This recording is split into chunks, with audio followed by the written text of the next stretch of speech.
Baiklah, sebelum memulai pelajaran, marilah kita membaca doa. Berdoa mulai.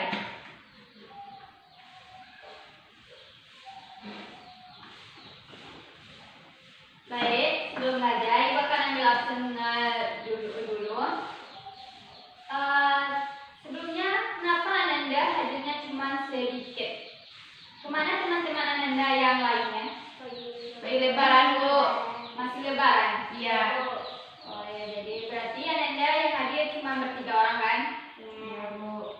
Baik, pada hari ini kita itu belajar tentang sistem gerak pada manusia. Yang mana tujuan pembelajaran kita pada hari ini yaitu pertama, siswa itu mampu mengetahui apa pengertian dari sistem rangka. Yang kedua, siswa itu dapat mengetahui fungsi dari sistem rangka. Yang ketiga, siswa itu mampu mengetahui pembagian tulang berdasarkan jaringan penyusunnya.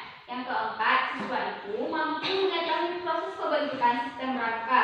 Yang kelima, siswa itu juga mampu mengetahui pembagian tulang berdasarkan bentuknya.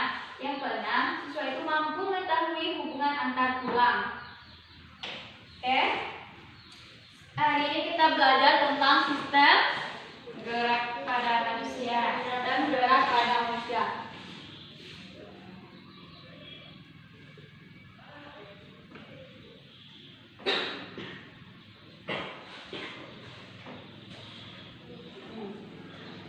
Terlebih dahulu Ananda, karena jumlah Ananda sedikit, silakan Ananda untuk membentuk satu kelompok saja. Lakukan bergabung. Nah, pada sistem gerak pada manusia ini, seperti yang kita ketahui, manusia dan hewan itu dapat bergerak, dapat bergerak. Manusia itu dapat bergerak seperti contohnya berdiri, jalan, lari, bahkan bisa memegang bola. Nah, pada pertemuan ini, Ananda tahu mengapa manusia itu dapat bergerak, berjalan, dan berlari serta menendang bola. Ada yang tahu? Karena manusia memiliki tulang. Yang lain? Manusia memiliki otot.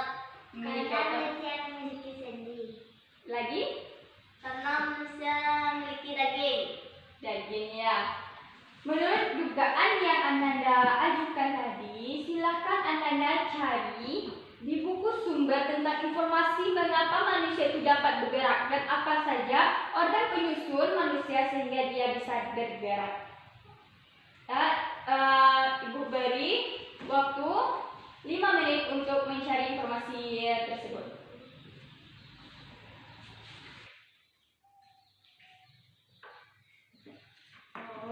Gerak dapat berupa gerakan sebagian anggota tubuh maupun seluruh tubuh. Misalnya pindah ke tempat. Gerak pada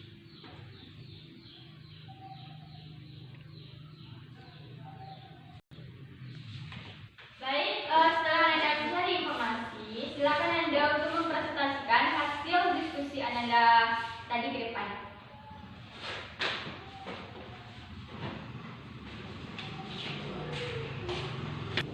Baiklah, menurut dugaan kami tadi, setelah kami cari di buku sumber, kami menemukan informasi yang mana manusia bergerak karena sistem gerak pada manusia terdiri dari rangka atau tulang sebagai alat gerak pasif dan otot sebagai alat gerak aktif. Di samping itu pula, sendi yang merupakan tempat terhubungnya dua tulang atau lebih sehingga hubungan antar tulang-tulang dapat digerakkan.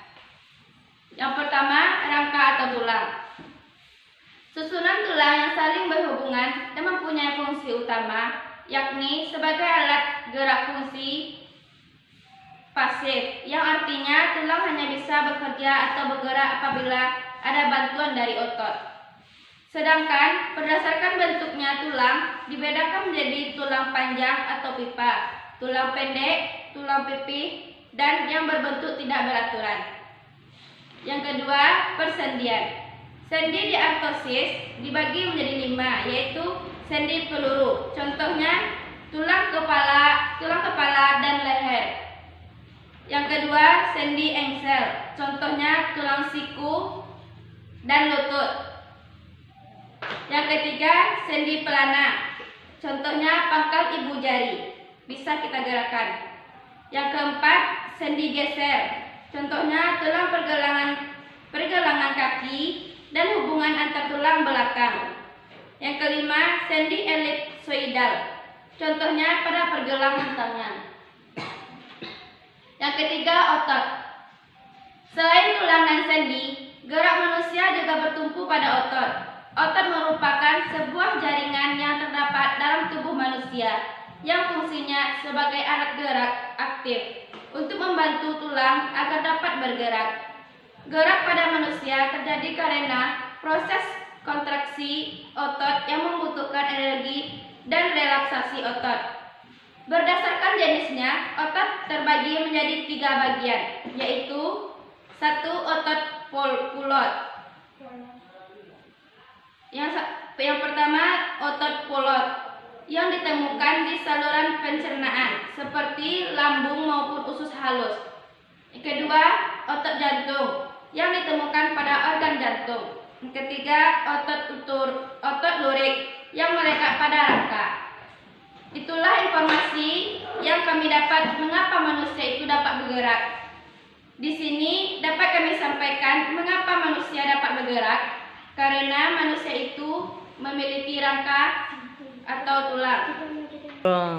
Baiklah, di sini dapat kami simpulkan mengapa manusia dapat bergerak, karena manusia itu memiliki rangka atau tulang dan sendi. Contohnya tulang kepala dan leher.